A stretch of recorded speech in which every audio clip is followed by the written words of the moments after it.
প্রিয় শিক্ষার্থীগণ, এখন আমি তোমাদের টেন্ডার কস্টের 5 নম্বর অঙ্কটা দেখাবো। তো 2005 সাল বিগম অনার্স 2005 সালের অঙ্ক ছিল। এই অঙ্কটা অন্যান্য সাধারণ টেন্ডারের অঙ্কের চেয়ে ব্যতিক্রম ছিল। এই অঙ্কটিতেও এমন একটা অঙ্ক, অবশ্য তোমাদের আগেও আমি দেখে এসেছি, এই অঙ্কটিতেও টেন্ডারের অঙ্কের মতো মেটেরিয়াল এবং ওয়েজেস দেওয়া নেই। সাধারণ টেন্ডারের অঙ্কে যেমন মেটেরিয়াল এবং ওয়েজেস দেওয়া থাকে, টেন্ডারের অঙ্কে মেটেরিয়াল কত লাগবে, ওয়েজেস কত লাগবে, এই দুইটা তথ্য দেওয়া থাকে। বাকি তথ্যগুলি পার্সেন্টেজের ভিত্তিতে আমরা বের করে নিই। কিন্তু এই অঙ্কটাতেও মেটেরিয়াল এবং ওয়েজেসের টাকার অঙ্ক দেওয়া নেই। তাই প্রথমে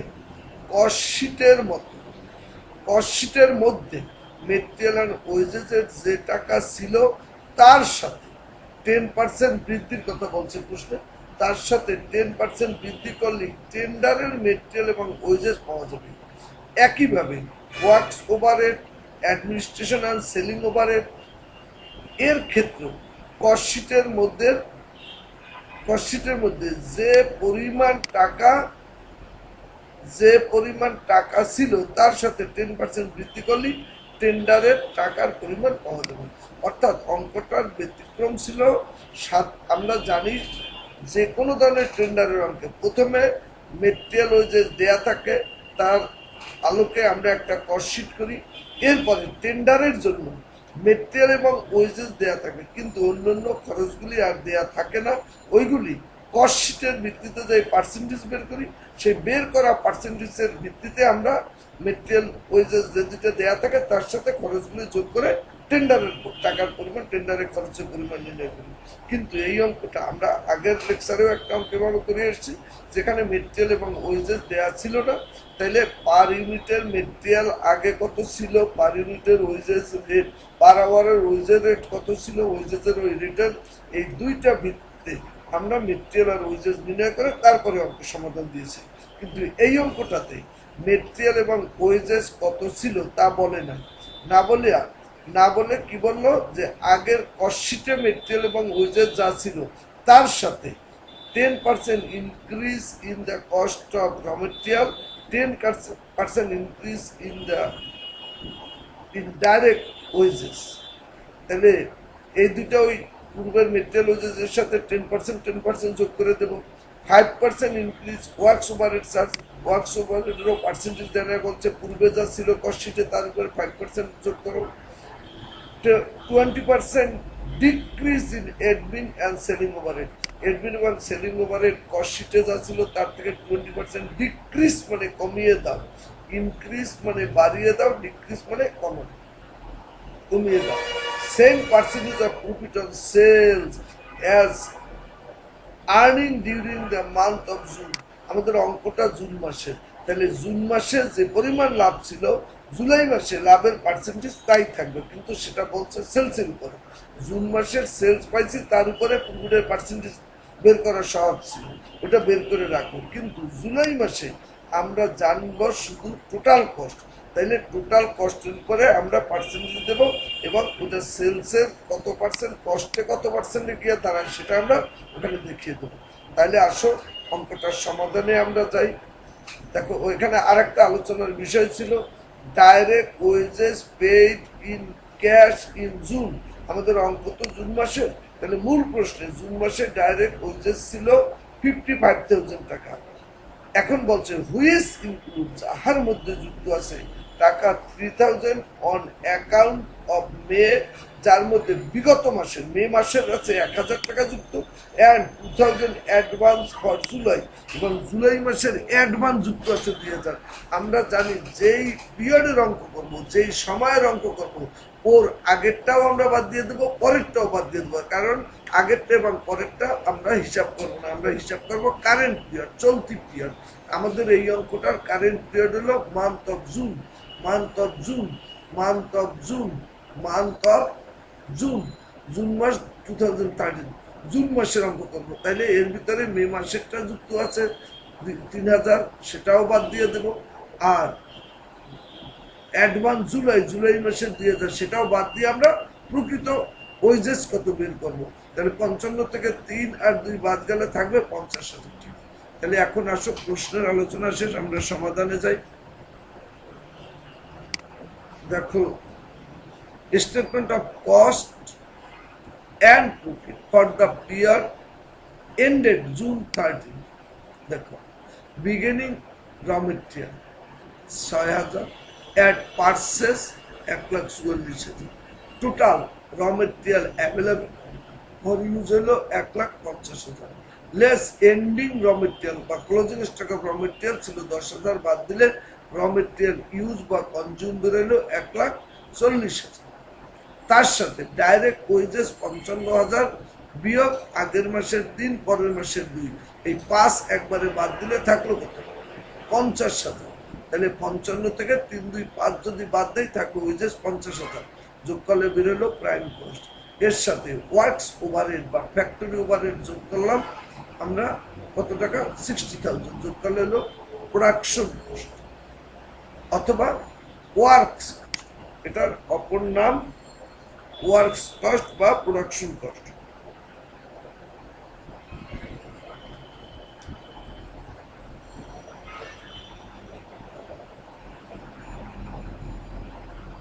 ওয়ার্কস কস্ট বা প্রোডাকশন কস্ট, এর সাথে আমরা যদি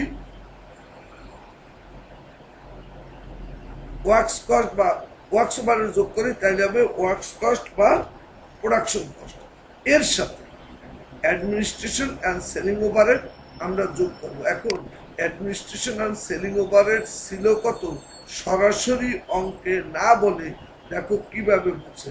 অ্যাডমিনিস্ট্রেশন অ্যান্ড সেলিং ওভারহেড টাকা 25 পার ইউনিট, তাহলে আমরা প্রোডাকশন করছি কত ইউনিট, দেখো প্রশ্নে বলছে 1000 ইউনিট, ওই যে এ factory produce and sold 1000 unit, তাহলে 1000 ইউনিট আমরা প্রোডাকশন করছি, তৈরি করছি, পার ইউনিটের অ্যাডমিনিস্ট্রেশন আর সেলিং এক্সপেন্সেস 25 টাকা, তাহলে 1000 ইউনিট গুণন 25 কত হবে, তাহলে 25,000 টাকা। অ্যাডমিনিস্ট্রেশন আর সেলিং ওভারহেড 25,000 টাকা, যদি যোগ করি হবে টোটাল কস্ট বেরোলো আমাদের 2,75,000 টাকা। কত বেরোলো দেখো, 2,75,000। এর সাথে প্রফিট আমাদের দেয়া নাই, সেল দেয়া আছে আমাদের প্রশ্নে। দেখো সেলস বলা আছে, সেলিং প্রাইস 300 পার ইউনিট, তাহলে 1000 ইউনিট প্রোডাকশন করছি, 1000 ইউনিট প্রোডাকশন করছি এন্ড সোল্ড করছি, প্রতি ইউনিট সেল করছি 300 টাকায়, তাহলে টোটাল সেলিং প্রাইস কত হওয়ার কথা, 1000 ইউনিট গুণন 300, তাহলে সেল হবে আমাদের 1000 ইউনিট ইন্টু প্রতিটার দাম 30 টাকা, 300 টাকা, 1000 গুণন 300 টাকা, দেখো তাহলে আসে আমাদের 3 লক্ষ টাকা। 1000 ইউনিট গুণন 300, তাহলে কত আসে দেখো, 3 লক্ষ টাকা। তাহলে আমরা 3 লক্ষ টাকা সেল করলাম, অথচ ওই প্রোডাক্টের টোটাল কস্ট গেছে আমাদের 2,75,000, বিয়োগ করলে 3 লাখ বিয়োগ 2,75,000 বের হলো কত, 25,000 টাকা প্রফিট। তাহলে গেল আমাদের প্রথম ধাপ কস্ট শিট। এখন করব statement of tender, statement of cost and profit to find out estimated sale price of units for the period ended July জুনের ছিল কস্ট, জুলাইতে করবো আমরা টেন্ডার। দেখো র মেটেরিয়াল ইউজ, তাহলে জুনে র মেটেরিয়াল ইউজ ছিল, দেখো র মেটেরিয়াল ইউজ 1,40,000, এই যোগ বিয়োগগুলি করার পরে মেটেরিয়াল ইউজ বা কনজিউম 1,40,000 বেরোচ্ছিল, সেই 1,40,000 তো আনবই, 1,40,000 ইন্টু 10% অফ 1,40,000, তাহলে 1,40,000 আর 1,40,000 10% দিত, তাহলে 1,40,000 প্লাস 10% অফ 1,40,000, তাতে আছে 1,54,000। 10% কোথায় পেলাম আর একবার দেখে আসো, এই দেখো 10% increase in raw material, 10% increase in wages, 5% increase in overhead, works overhead, আর 20% decrease admin and selling expenses. তাহলে দেখো এই কটা যদি আমরা যোগ বিয়োগ করি তাহলে আমাদের মেটেরিয়াল আসে 1,40,000 প্লাস 10% অফ 1,40,000 তাতে আসে 1,54,000। এরপরে ডাইরেক্ট লেবার আসে, ডাইরেক্ট লেবার আছে কত? ডাইরেক্ট লেবার ছিল 50,000। দেখো প্রশ্নে লেবার 55 ছিল, এর থেকে আগের মাসের পরের মাসের 3,000 2,000 বিয়োগ করে পাইছিলাম 50,000। সেই 50,000 প্লাস 10% অফ 50,000, তাইলে হলো 55,000 যোগ করে দিলাম, প্রাইম কস্ট পাইলাম। এর সাথে ওয়ার্কস ওভারহেড, তাহলে কস্ট শিটে ওয়ার্কস ওভারহেড ছিল কত টাকা? দেখো ওয়ার্কস ওভারহেড ছিল 60,000 টাকা। ওয়ার্কস ওভারহেড কস্ট শিটে ছিল আমাদের 60,000 টাকা। দেখো এখন ওয়ার্কস ওভারহেড ইনক্রিজ করতে বলছিল 5%। দেখো 5% ইনক্রিজ ইন ওয়ার্কস ওভারহেড। তাহলে ওয়ার্কস ওভারহেড যদি আমরা 5% ইনক্রিজ করি তাহলে আমাদের কত দাঁড়ায়? ওয়ার্কস ওভারহেড 60,000 প্লাস 5% অফ 60,000, 60,000 যোগ 3,000 63,000। এটা হলো ওয়ার্কস কস্ট। এর সাথে অ্যাডমিনিস্ট্রেশন অ্যান্ড সেলিং আমাদের কস্ট শিটে ছিল 25,000, ওটার 20% ডিক্রিজ হয়েছে। তাইলে আমরা কত লিখবো? 25,000 মাইনাস 20% অফ 25,000। তাহলে 25,000 20% যায় আরো 5,000, থাকলো 20,000। তাহলে আমাদের টোটাল কস্ট দাঁড়াইলো 2,92,000। অথচ আমরা সেল করবো কত? সেল করব আমাদের সেলিং প্রাইস পার ইউনিট। আচ্ছা, সেল আমাদের প্রশ্নে বলছে যে আগে যত পার্সেন্টেজ লাভ করছি সেলের উপরে, এবারও সেলের উপরে তত পার্সেন্ট লাভ করবে। কিন্তু সেল তো আমরা জানি না, বর্তমান সেল জানি না, প্রফিট যোগ করার পরে সেল জানবে। ওই জন্য আগের কষ্টের ভিত্তিতে আমরা প্রফিটটা দেখে আসি। তাহলে আগের কষ্টের ভিত্তিতে প্রফিট যদি দেখি আমরা, তাহলে 2,75,000 টাকা যখন টোটাল কষ্ট হয়েছে তখন প্রফিট হয়েছে 25। তাহলে একে কত? বর্তমান 3 লাখ, বর্তমানে টোটাল কস্ট 2,92,000 টাকা।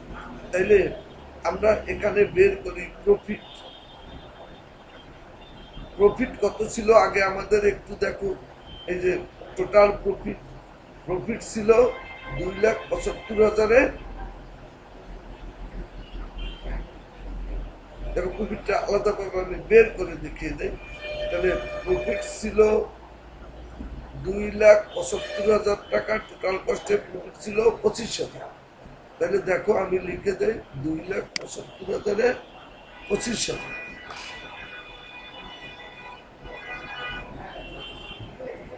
25,000 নিচে দাও 2,75,000। সহজভাবে তোমরা এটা বুঝতে পারবে। 2,75,000 প্রফিট ছিল 25,000। একে কত? বর্তমান 2,92,000 কত? অথবা আমরা আগের প্রফিটের পার্সেন্টেজ বের করছিলাম। দেখো প্রফিটের পার্সেন্টেজ কত হয়েছিল আমাদের? 3 লাখ টাকায় 25,000। তাহলে এভাবে সেলের পার্সেন্টেজ, তাহলে 3 লাখ টাকায় যদি হয় 25,000, একে কত? 100তে কত? তাহলে আগে প্রফিটের পার্সেন্টেজ ছিল 8.33। তাইলে আমরা লিখে দেব এত টাকা, অথবা 8.33% অন কস্ট। তুমি এখানে এভাবে না দিয়ে ইনটু 100ও দিতে পারতাম, ইনটু 100। তাইলে যে পার্সেন্টেজ আসে সেই পার্সেন্টেজটা অর 8.33 অন সেলস। তাহলে 25,000 গুণন 100 ভাগ 2,75,000, তাতে আসে 9.0909% অন কস্ট। 9.0909% on cost.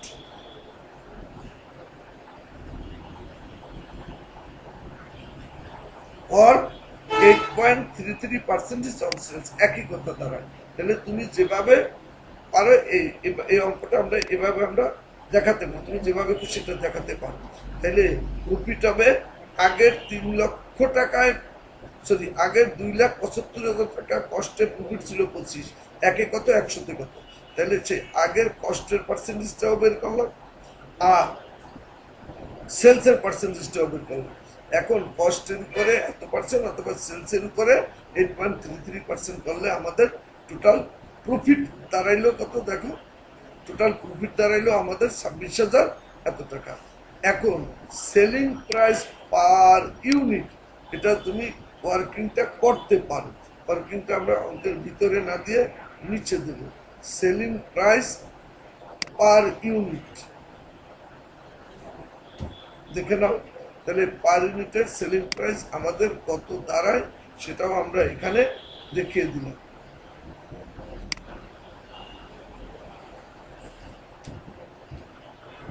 দেখো, তাহলে আমাদের টোটাল টেন্ডার কস্টের প্রাইসটা বের হয়ে গেল, টোটাল টেন্ডারের প্রাইস আমাদের বের হয়ে গেল। তাহলে এখন আসো আমরা দেখি অঙ্কটায় আমাদের নতুনত্ব কি কি ছিল। আর একবার 1 মিনিট বলি। নতুনত্ব ছিল স্বাভাবিকভাবে সব টেন্ডারের অঙ্কে টেন্ডার করার জন্য মেটেরিয়াল এবং ওয়েজেসের কস্ট দেয়া থাকে, অঙ্কটাতে টেন্ডার করার জন্য মেটেরিয়াল ওয়েজেস দেয় নাই। এবং অন্যান্য অঙ্কে প্রথমে কস্টশিট থেকে পার্সেন্টেজ বের করে সেই বের করা পার্সেন্টেজ অথবা তার সাথে ইনক্রিজ ডিক্রিজ করে আমরা টেন্ডার করি অন্যান্য খরচগুলি, works overhead, provision, admin overhead, selling and distribution overhead এর ক্ষেত্রে। কিন্তু এই অঙ্কটায় কোনোটারই কোনো টাকা দেয় না এবং পার্সেন্টেজ বের করতে বলে নাই, বলছে যে পুরানা কস্টশিটে মেটেরিয়াল ইউজ এবং ওয়েজেস যত থাকবে তার 10% বৃদ্ধি করলে নতুন টেন্ডারের মেটেরিয়াল এবং ওয়েজেস হবে। আর ওয়ার্কস ওভারহেড এবং এডমিন ওভারহেড ও অ্যাডমিনিস্ট্রেশন অ্যান্ড সেলিং ওভারহেড কস্টশিটে যা ছিল তার সাথে ওয়ার্কস ওভারহেড 5% বৃদ্ধি করে টেন্ডারের ওয়ার্কস ওভারহেড হবে। আর অ্যাডমিনিস্ট্রেশন অ্যান্ড সেলিং কস্টশিটে যা ছিল তার থেকে 20% মাইনাস করলে এটা হবে। আর একটা তথ্য ছিল ডাইরেক্ট ওয়েজেস ছিল 55,000, আমাদের অঙ্কের পিরিয়ড ছিল in the month of June. জুনের অঙ্কের মধ্যে মে মাসের 3,000 এবং নেক্সট মান্থ অ্যাডভান্স 2,000 টাকা যুক্ত ছিল। তাহলে আগেরটা এবং পরেরটা দুইটাই যে 3, 2, 5,000 বাদ দিই তাহলে আমাদের ওয়েজেস পাবো আমরা 55,000। এটা ধরে আমাদের কস্টশিট করতে হবে। তাহলে আমরা আমাদের টেন্ডারের দ্বিতীয় টেন্ডারের 5 নং টেন্ডারের অঙ্কটা ক্লাস এখানেই আমরা শেষ করলাম। আল্লাহ হাফেজ।